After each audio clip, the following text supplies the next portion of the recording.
ቦታ ወሬ የሚሰማኝ ሰው በተለይ ያኔ ይወጣልኛል። ከዛ ወደ ቀድሞ ማንነት ይመለሳለሁ ማለት ነው። ከፍራሽ አዳሽ ጋር አብረህ መስራት ትፈልጋለህ? ማለት እንደዚህ አይነት እንትኖች ነበር የሆነ ጊዜ ምን ደረሰ? በጣም ደስ የሚለኝ ነው። በጣም ወደዋለሁ። ጎበዝ እኮ ነው። በጣም አንበሳ ልጅ ነው። ምንም ደጋግሜ ነው የምናገርለት እና ለየት ያለ ነው አመጣጡም ስራዎቹም ደግሞ እዚህ ጋራሽ የሚባለው ምንም ነገር የለውም። እኔ በጣም ነው የምወደው። እንደ ሁልጊዜ አዋለሁ ደጋግሜ ያየኋቸውም አሉ። አብሮ የመስራት እድሉ ገና አልተፈጠረም እስካሁን? አላገኘሁትም እንጂ ባገኘው ምንም ጥርጥር የለም። እኔ ጠይቄው ነው የምሰራው። በአክብሮት ጠይቄ ትፈቅድልኛለህ ወይ ብዬ እና በጣም አንበሳ ልጅ ነው። ከዚህ ትውልድ ካሁኖቹ ከማን ጋር አብሮ የመስራት ፍላጎት አለ? እንዲሁ ከዚህም ትውልድ ውጪ ቢሆንም እኔ ከሁሉም ጋር የመስራት እንትኑ አለኝ። አብረውኝ የሰሩ ቢኖሩ ይመሰክራሉ። እኔ እንደነገርኩሽ ነው፣ ነፃነት ነው ያለኝ። መጀመሪያ ግን ሰዎቹን ማግኘት አለብኝ። አብረው የሚሰሩኝ ሰዎች ሲመጡ ይዘውት የሚመጡት መኮንን ሌላ ነው፣ እነሱ የሚያውቁት ነው። እዚህ ጋር ያለው መኮንን ሊያሳውቃቸው ይገባል መኮንነቱን። ከዛ በኋላ በእነሱ ወይ ነው የሚሄደው። እነሱ ናቸው ለእኔ የሚያቀብሉኝ፣ እኔ ነኝ ለእነሱ የማቀብላቸው። ስለዚህ ጭንቅላታችን መግባባት አለበት። አንዳንድ ጊዜ በአይነት ግባብ ያለሽ እኮ አይደለም ሲቆይ እዛ ድረስ መድረስ አለበት ቅርርባችን እንጂ አሁን እንደማየው ሬርስም የለም። እግዚአብሔር ይመስገን ቀጥታ ወደ እንትን ሆኗል፣ ወደ ቀረጻው ሆኗል። ይሄ ቀረጻው ጉዳይ እንደዛ ሆኗል። ያ ደግሞ ይጥለናል እንጂ አያነሳንም። ቀድመህ አነሳኸው እንጂ ልጠይቅ ነበረ። እናንተ በተለይ አንተ የመጣህበት ዘመንና ጊዜ የነበረው አርቱ በጣም ተከብሮ የሚሰራበት ረዥም ጊዜ የሚወሰድበት ለአመታት ልምምድ ያለበት ጊዜ ነው። አሁን ላይ ደግሞ ሶሻል ሚዲያውን መጥቷል። በጣም ብዙ አማራጮች አሉ፣ ጥሩም ጎኖች መጥፎም የምንላቸው ያሉ ዘመን ያመጣሽ ቴክኖሎጂዎች ምናምን አሉና እሱን ነገር እንዴት ታየዋለህ? ይሄ ዘመን ይሻላል ያ ጊዜ ይሻላል? ለመስራት አጠቃቀም ነው። እኔ ለምሰራው ስራ የምሰጠው ጊዜ ነው። ስራው ገብቶኛል ወይ ነው። ንግድና ይሄ ስራ አይገናኝም። ነጋዴው በፊት በደንብ አድርገሽ ሰርተን ምን ብለን ወረፋ ነበረው እኮ አይደል እንዴ? በቅርብ ጊዜ ትዝታ እኮ አለን። በየቦታው ስንሄድ የፊልም ወረፋ ጉድ ነበር። አሁንስ ብለን ስንል ትዝታ ሆኗል። ያ ለምን ሆነ፣ የዛ ምክንያት ምንድነው ብሎ ማጥናት ነው እንጂ ከማቴሪያሉ ጋር ከዘመኑ ጋር ምንም እንትን የለን። በዚህ በምናገኘው ማቴሪያል እንጠቀማለን ወይ? ስራውስ ገብቶናል? ነጋዴ ትርፍ ነው የሚፈልገው። 10 ቀን የሚደረግ ያለበት ሬርስ በ2 ቀን ጨርሱልኝ ይላል። የለም አልችልም የሚል ባለሙያ ያስፈልጋል። ባሽ እና ማአት ችግሮች አሉ። እነዚህን ችግሮች እንደውም አንድ ቀን እንደዚህ ባለሙያው በሙሉ ተሰብስቦ ብናወራበትና ሶሉሽን ቢፈለግበት አሁን የምንለው ችግር ይቀርፋል እንጂ ከዘመንና ከማቴሪያል ጋር ምንም ያገናኘው ነገር የለውም። እግዚአብሔር ይመስገን ሙያው ራሱ ፈጣሪ ያለበት ነው። የጥበብ መጀመሪያ እግዚአብሔርን መፍራት ነው። እግዚአብሔር ፈራ ነው አልፈራ ነው ያደባየናል። ምንም እንትን የለውም። ችግሩ ምንድነው? ይሄንን ሙያ ሰራለታለሁ የምትለውን ህዝብ ትፈራለህ አትፈራም? ከፈራሽ በደንብ አርገሽ አጥንተሽ አርገሽ በዚህ መልኩ ስንሄድ ብቻ ነው የእግዚአብሔሩ ይበልጣል። ስለዚህ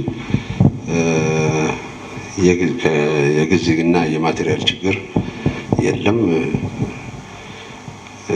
ግን መጠናት አለበት።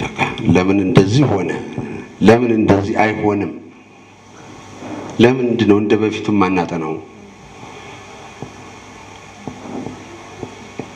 እነዚህ ብዙ ችግር አለ። እንደውም አንድ ቀን እንደዚህ አይነት ውይይት ቢደረግ እንደዚህ ጥሩ ነበር። ደስ ይለናል። ከባለሙያ ጋራ እንደዚህ ብናወራው የሁሉ ባለሙያ አለ። የዚህ ሁሉ ሀሳብ ፍሬውን ጨምቀን ብናወጣ እኮ ውጤቱ ምን የመሰለ ነገር ሊያመጣ ይችላል። ምንም ጥርጥር የለውም። ትክክል አባዬ። ጥያቄን እየጨረስኩኝ ነው። አዲስ ለሚመጡ ወደ ሙያው መቀላቀል ለሚፈልጉ በተለይም ለተዋናዮች ምንድን ነው ያለህ ምክር? እኔ አሁንም አልመጣንም እኮ ብዙ ያለን መሰላል እንጂ የለንም እኮ። መምጣት አለበት። በጥፍ መምጣት አለበት። በጥፍ የምናመጣው ደግሞ መጀመሪያ እኛ ቦታውን የያዝነው ሰዎች እጃችንን ዘርግቶ ለመቀበል ሙሉ ፈቃደኝነት ይሄ ሲሆን ነው። እኛ እየሰራን በእኛ ሰው እየተደሰተ ከዛ ሌሎቹ በሰው መደሰትን ሲያዩ ይሄ ሙያ ብለው እንዲመጡ ማድረግና ትልቅ ውድድር መፍጠር መቻል አለብን። አሁን ያለው እኮ ትንሽ ነው። ለነገሩ ትንሹም ሆኖ አልተስማማን ይባላል። ምንም አያደርግም እሱ። ይሄ ሙያ የፍቅር ሙያ ነው።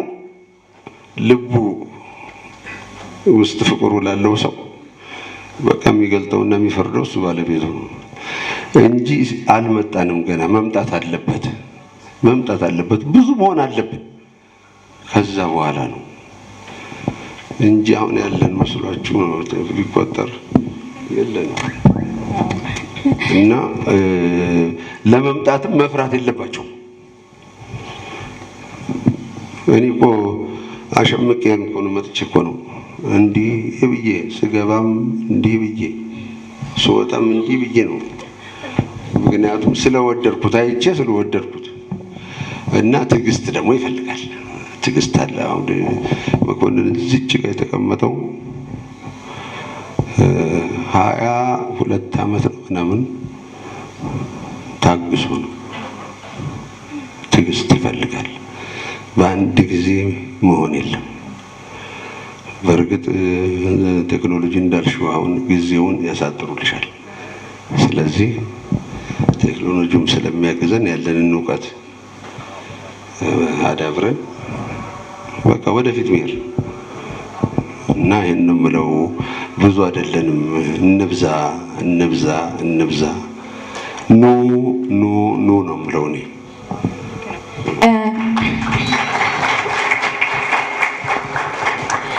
ጥያቄዎቼን ጨርሻለሁ። ግን እዚህ ያለው ታዳሚ እርግጠኛ ነኝ አንተን ጥያቄ መጠየቅ ካንተ ሀሳብ መስፋት ይፈልጋሉ። ስለዚህ መኮንንን ጥያቄ መጠየቅ የምትፈልጉ ከሆነ ዝግጁ ነኝ። እሺ፣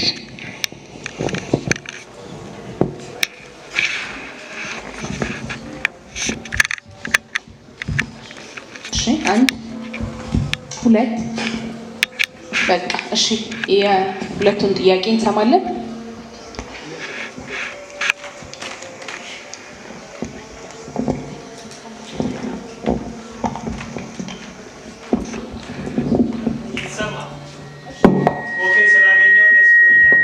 አባቴንም ደስ ብሎኛል።